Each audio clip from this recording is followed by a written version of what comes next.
On Christmas Eve dinner, my grandfather came to visit and asked, "Did you like the house I gave you 2 years ago?" I stared in shock. "What house? I never received anything." Grandfather slowly turned to my parents. Their faces went pale. And then, all hell broke loose. The Ohio winters didn't just bring snow.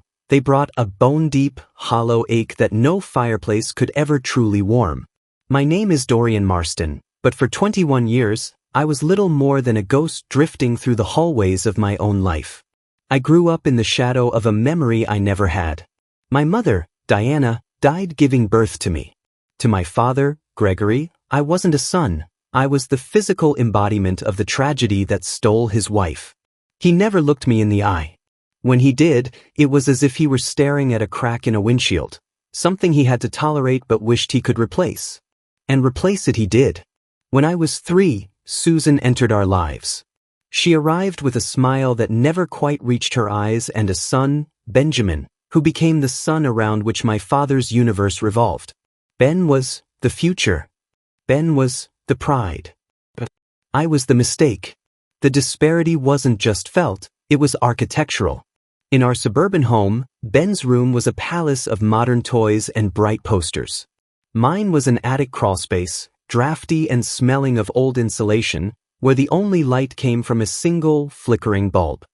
"Dorian, don't touch that," Susan would hiss if I so much as reached for a grape from the fruit bowl before Ben had his fill. "Ben needs his nutrition for soccer practice. You're just sitting around. Go clean the gutters." I learned early that love was a currency I didn't possess. While Ben was gifted a remote-controlled car for his 5th birthday, my father handed me a box of hand-me-down clothes from a neighbor's son. "Be grateful," Gregory would say, his voice as cold as the frost on the windows. "There are children with nothing. You have a roof over your head. Don't ask for more than you're worth." I spent my adolescence trying to prove I was worth something. I studied until my eyes burned, bringing home straight A's. I thought, surely this will make him see me. I remember the day I showed my father my perfect report card. He didn't even put down his newspaper. "Good," he muttered. "Maybe you can help Ben with his math. He got a D and he's stressed. He has a big game tomorrow." That was the moment the first piece of my heart turned to stone. Ben, the golden child who spent his nights playing video games and mocking my cheap shoes, was the priority. I was the utility. When high school graduation approached, I dared to dream. I wanted to be a civil engineer. I wanted to build things that wouldn't fall apart, unlike my family. I brought the brochures to dinner. "Dad, I've been looking at the state university. If I get a partial scholarship, do you think we could?" The clink of Susan's fork against her china plate sounded like a gunshot. "Dorian," she said, her voice dripping with fake sympathy, "we've discussed this with Gregory. Money is tight. We have to prioritize Ben's education. He's going to a private academy. He has potential. You've always been the practical. Maybe you should look into a trade. Or just get a job. You're 18, it's time you earned your keep." My father didn't look up. "She's right. We can't fund 2 educations, and Ben is the one who will carry the Marston name forward. You'll find your own way, Dorian. You always do." And so I did. While Ben drove a brand new Jeep to his expensive private college, I walked 3 miles in the rain to a Walmart warehouse. I worked the graveyard shift, 10 p.m. to 7 a.m., hauling crates until my back screamed. I moved out of the attic and into a studio apartment on the wrong side of town, a place where the walls were thin enough to hear the neighbors' tragedies and the faucet leaked a rhythmic, mocking beat. I was alone. But I was free. Or so I thought. The only bright spot in my existence was the occasional phone call from Grandpa Will. He was a titan in the Chicago construction industry, a man who spoke in gravel and wisdom. He called every few months. "How's the studying, Dorian? Built any bridges yet?" His voice would boom over the line. I never told him. I never told him I was stocking shelves instead of sitting in a lecture hall. I didn't want to be the grandson who complained. I didn't want him to know that his own son, my father, had discarded me. "I'm working hard, Grandpa," I'd say, my voice trembling as I looked at my calloused hands. "I'm making my way." "That's my boy," he'd chuckle. "The Marstons are builders. Remember that. I didn't know then that Grandpa Will was building something of his own. A plan. A secret that was about to collide with my father's greed in a way that would shatter our world forever. It all started with a text message from Susan, 3 years after I'd left home. Come to the new house for dinner. Christmas Eve. 6 p.m. Don't be late. Wear something decent. New house? They hadn't told me they were moving. I looked at the address, 1432 Hollow Creek. It was the most expensive zip code in the county. I checked my bank account. I had $12 until payday. I bought a cheap bottle of wine and a used coat from a thrift store, trying to look like the son they wouldn't be ashamed of. I pulled my rusting sedan into the driveway of 1432 Hollow Creek, and my jaw dropped. It wasn't just a house, it was a fortress of limestone and glass. It glowed with thousands of white Christmas lights, a beacon of wealth in the dark Ohio night. As I stood at the massive oak door, my heart hammered against my ribs. I felt like an intruder. I pushed the door open, and the scent of expensive pine and roasting lamb hit me. In the center of the foyer stood my father, looking younger and more relaxed than I'd ever seen him. "Dorian," he said, nodding stiffly. "You're late." "I had a shift," I replied, hiding my rough hands in my pockets. "Nice place, Dad. How did you manage this?" Before he could answer, Susan floated into the room, draped in silk. "Hard work, Dorian. Something you're learning about, I hope." But then the atmosphere shifted. From the dining room came a voice that made my soul stand at attention. "Dorian? Is that my grandson?" Grandpa Will stepped into the light. He looked older, his hair a shock of silver, but his eyes were like flint. He walked over and crushed me in a hug that smelled of cedarwood and old money. "Look at you," he beamed. "The engineer. Tell me, boy, do you like it? Do you like the house?" I looked around the marble foyer at the soaring ceilings and the original artwork. It's beautiful, Grandpa. I'm happy for Dad and Susan. They finally got their dream home." The room went deathly silent.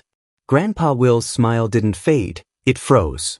He slowly pulled back, his hands still on my shoulders. He looked at me, then at my father, then back at me. "What did you just say?" Grandpa Will asked, his voice dropping an octave. I said I'm happy for them," I stammered, confused by the sudden tension. "It's a great house for them to retire in." Grandpa Will's grip tightened. "Dorian, explain yourself. Why would you say this is their house?" I glanced at my father. Gregory was pale, translucent, almost. He was staring at the floor as if he hoped it would open up and swallow him whole. Susan was frantically smoothing her dress, her eyes darting around the room like a trapped animal. "Because it is?" I said, my voice rising in confusion. "They moved in a month ago. I still live in my apartment downtown." Grandpa Will turned his head slowly toward my father. The air in the room felt like it had been replaced with ozone. "Gregory," Grandpa Will whispered. "Tell me I didn't hear that correctly. Tell me my grandson isn't living in a slum while you sit in the house I bought for him." My heart stopped.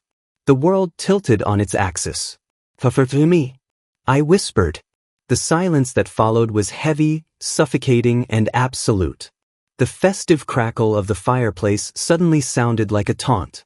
I looked at my father, Gregory, whose face had transitioned from pale to a sickly, mottled gray. Beside him, Susan's hand was trembling so violently that the red wine in her glass threatened to spill onto the pristine white rug. "Grandpa," I whispered, the words catching in my throat. "What do you mean, you bought this for me?" Grandpa Will didn't look at me. The eyes were locked on his son, burning with a cold, predatory fire. 2 years ago, he began, his voice vibrating with a terrifying calm, "I sent your father $400,000. It was a gift for your 21st birthday, Dorian. I told him to find a 3-bedroom house in a safe neighborhood. A place that would be yours, free and clear, so you could focus on your studies without the burden of rent or debt. I wanted you to have the foundation I never had." He took a step toward Gregory. My father instinctively backed away, hitting the edge of the mahogany dining table. "I've been receiving emails for 2 years, Grandpa Will continued. Photos of you, Dorian, sitting in this very living room. Photos of you studying at that desk upstairs. Gregory told me you were thriving. He told me you were so grateful for the family home I provided. I felt a wave of nausea. The photos. The family dinners I had been summoned to over the last few months. Susan insisting I stand by the fireplace. My father telling me to look sharp for a quick picture. I wasn't being invited back into the family. I was being used as a prop in a high-stakes fraud. The photos, Dad? I asked, my voice cracking. The times you called me over just to take a picture and then sent me home 10 minutes later, that was all for Grandpa? Gregory opened his mouth, but only a dry, wheezing sound came out. Will, please. Susan finally found her voice, though it was high-pitched and frantic. You have to understand. It was a family decision. Dorian is so young, he doesn't understand the responsibility of owning property. We thought it was better to keep everything in the family name.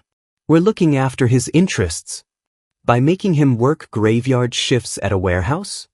Grandpa Will roared, his voice finally breaking into a thunderous rage that seemed to shake the very chandeliers. By letting him live in a place where the heat barely works while you sip 20-year-old scotch in a house I paid for? He wanted to be independent.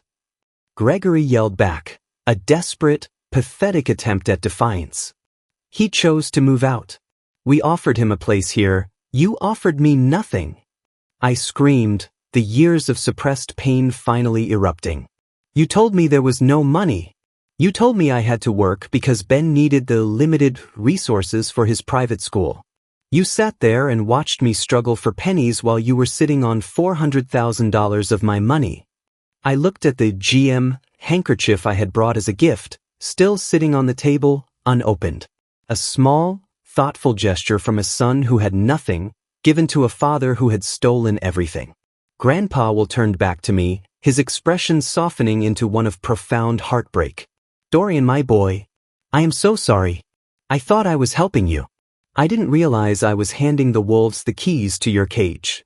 He turned back to Gregory, his eyes turning back to ice. I'm not just disappointed, Gregory. I'm disgusted. You didn't just steal money. You stole your son's future. You stole his dignity. Will, don't do this, Gregory pleaded, his bravado crumbling. We're your family. Family? Grandpa Will laughed, a bitter, hollow sound.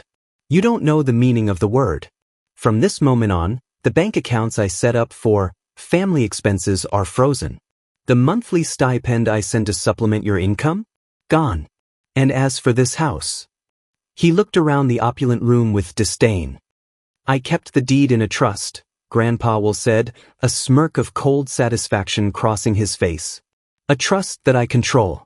And tomorrow morning, I am instructing my lawyers to transfer ownership of 1432 Hollow Creek directly to Dorian Marston. Only his name will be on the title. Susan let out a strangled cry. You can't do that. Where are we supposed to go? I don't care, Grandpa Will snapped. Go to the apartment Dorian's been living in. See how independent you feel there. He reached out and took my arm. His hand was steady and warm. Dorian, pack whatever you brought. We aren't staying here another minute. You're coming with me to Chicago. But Grandpa, my job, my apartment? Forget them, he said firmly. You're going to be a Marston again. A real one. We have a lot of lost time to make up for. I looked at my father one last time. He looked small. For the first time in my life, Gregory Marston didn't look like a giant or a tyrant. He looked like a thief who had been caught in the light. I didn't say goodbye. I walked out of that limestone fortress, leaving the bottle of cheap wine on the floor. The air outside was still freezing, but as I climbed into Grandpa Will's sleek black SUV, I realized I could finally breathe. For 21 years, I had been a ghost. But as the lights of 1432 Hollow Creek faded in the rearview mirror, I realized that ghosts don't have futures. And for the first time in my life, I had one. The private jet ride to Chicago felt like a fever dream. I sat in a leather seat that cost more than my car, staring out the window at the clouds illuminated by the moon. Grandpa Will sat across from me, sipping tea, watching me with a mixture of pride and sorrow. You have your mother's eyes, Dorian, he said softly. Diana was a builder, not of houses, but of people. She would have burned that house in Ohio to the ground if she saw what they did to you. Why didn't he love me, Grandpa? The question came out before I could stop it. It was the question that had been the heartbeat of my life. Grandpa Will sighed, a long, weary sound. Some men are too small for big loves, Dorian. Your father loved the idea of being a Marston, but he didn't want to do the work. He saw your mother's death as a debt you owed him, rather than a tragedy you shared. It's a flaw in his soul, not yours. When we landed in Chicago, the city felt like a different planet. The skyline was a jagged crown of steel and light, reflecting off the dark waters of Lake Michigan. We drove to a penthouse that overlooked the city, a place of glass and chrome that felt like it reached the stars. This is home for now, Grandpa said. But tomorrow we go to the office. It's time you saw what you're actually heir to. The next morning, I was standing in the lobby of Marston Industries. My name was etched into the granite walls. Engineers in hard hats and architects with rolls of blueprints hurried past, nodding respectfully to my grandfather. He took me to the top floor, to a massive office with a view of the entire city. I built this from nothing, Dorian, Grandpa Will said, gesturing to the horizon. And I thought I was building it for my son. But Gregory didn't want to build. He wanted to spend. Now, I see that I was building it for you. He sat me down and pushed a laptop toward me. I've already enrolled you in the University of Chicago's Civil Engineering program. Your tuition is paid. Your books are waiting. And in the summers, you work here. Not as my grandson, but as an intern. You'll start in the mud, Dorian. You'll learn how to lay a foundation before you ever try to design a roof. I felt tears prickling my eyes. I don't know how to thank you. Don't thank me, he said, his voice turning stern but kind. Just be the man I know you are. Build something that lasts. For the next 2 years, I lived a life I never thought possible. I traded the Walmart warehouse for lecture halls and construction sites. I learned the physics of tension, the chemistry of concrete, and the art of the blueprint. I made friends who didn't know I was the unwanted son. I met Emma, an architecture student who challenged my designs and made me laugh in a way that cleared the cobwebs from my heart. But while I was rising, the world I left behind was crumbling. I didn't seek out news of my father, but Grandpa Will's lawyers kept a close eye on the situation. The fall of the Ohio Marstons was swift and brutal. Without Grandpa Will's monthly subsidies, the lifestyle Gregory and Susan had carefully curated collapsed like a house of cards. They couldn't afford the property taxes on the Hollow Creek house, even before the deed was legally stripped from them. Gregory was fired from his insurance job, not for lack of skill, but for a lack of focus that bordered on negligence. He had spent years relying on his father's shadow, and when the sun moved, he was lost. But the real tragedy was Ben. Ben, who had been given everything, knew the value of nothing. Without the Marston name to shield him and the endless flow of cash, he crumbled. He dropped out of his private college within months. He had no work ethic, no resilience.